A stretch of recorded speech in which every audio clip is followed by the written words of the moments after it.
গোপালনাথ জিন্দাবাদ গোপালনাথ জিন্দাবাদ চৌধুৰী জিন্দাবাদ চৌধুৰী জিন্দাবাদ।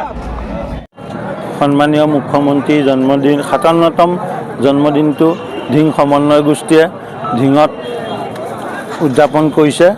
ইয়াতে ধিং সমষ্টিৰ বিভিন্ন পঞ্চায়তৰ লোকসকলক নিমন্ত্ৰণ কৰা হৈছে।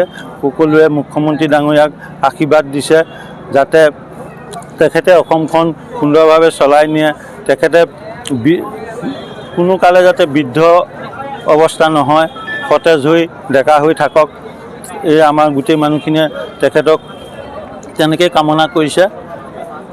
আমি আশাবাদী তেখেতে আমাক অসমখন সুন্দৰকৈ চলাই নিব, বলিষ্ঠ নেতৃত্ব দিব।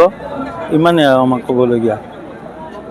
আজি ইতিমধ্যে দেখা পাইছে আপোনালোকে আমাৰ ভাৰতবৰ্ষৰ সৰ্বশ্ৰেষ্ঠ জনপ্ৰিয় মুখ্যমন্ত্ৰী ডক্টৰ হিমন্ত বিশ্ব শৰ্মা ডাঙৰীয়া জন্মদিন উপলক্ষে ধিং সমন্বয় গোষ্ঠীৰ নেতৃত্বত আমাৰ গোপাল দাস নগাঁও জিলা ওবিচি মৰ্চাৰ সভাপতি তেখেতৰ নেতৃত্বত যি আয়োজন হৈছে, চবেই ইয়াত মানে একলগ হৈছে। আমাৰ সৰ্বকালৰ মুখ্যমন্ত্ৰীজন সৰ্বশ্ৰেষ্ঠ মুখ্যমন্ত্ৰীজনৰ আয়ু বাঢ়ে, তেখেতে যাতে সবল নেতৃত্ব দিব পাৰে, অলৰেডি দিয়েই আছে। অসমখন বহুত আগুৱাই লৈ গৈছে, আৰু যাতে আগুৱাই লৈ যাব পাৰে। ভাৰতবৰ্ষৰ ভিতৰত যাতে ৩ নম্বৰ ৰাজ্যৰ ভিতৰত ১ নম্বৰ ৰাজ্যলৈ পৰিণত কৰিব পাৰে, অলৰেডি সেই গতিত গুচিয়ে গৈছে।